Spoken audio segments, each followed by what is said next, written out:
Hi and welcome back to another episode of Guhan Talks History. In this episode, we're going to be talking about how robots are going to be delivering stuff to you in the future and how it has already begun with the advent of coronavirus. Brands have always wanted to reduce human intervention in the process of delivering stuff from manufacturing unit to the delivery point.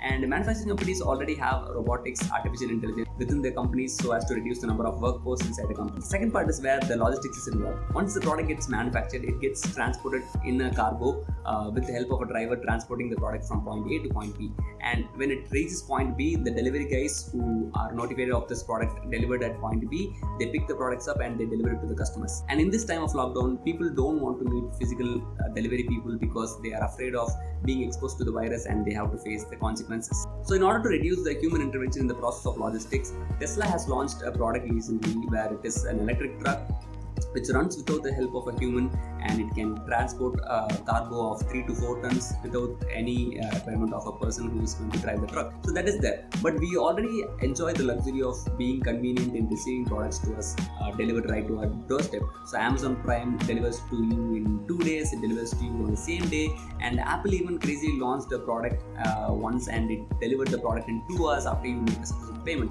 So that is the kind of comfort that we have today. Amazon recently tried the testing of drone delivery in a lot of countries and it did not work well, and it required a lot of cost and it required a lot of maintenance, and people were stealing the drones. So this was getting quite dangerous for them to handle the products. So that is where I want to talk about a company called Starship Technologies. So it is a company that has raised over $80 million in capital from investors, and it is residing as one of the most promising companies for the future.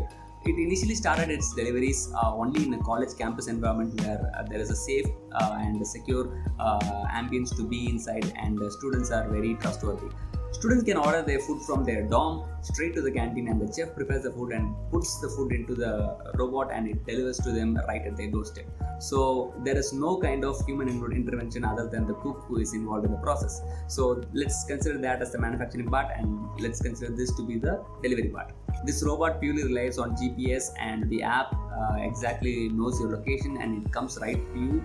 All you have to do once the robot reaches your place is that you have to unlock the robot with your phone app and it opens and you have the food ready to go. So this is very useful for a college environment where you can get stuff delivered to you right from your dorm. This technology was in beta testing for a long time, but in this time of lockdown, people want to get their stuff delivered by this robot because there is no human intervention involved and they are loving it. And this fascinates me because this is a very good alternative compared to what Amazon was trying in the future.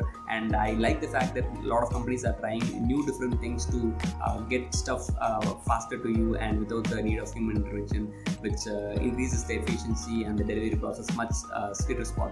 So I just wanted to talk about this, and I think Starship Technologies is one company that we have to look forward to. So that is for this episode of Guhan Talks Still. I'll see you again in another video. Until then, this is Guhan signing off. Take care.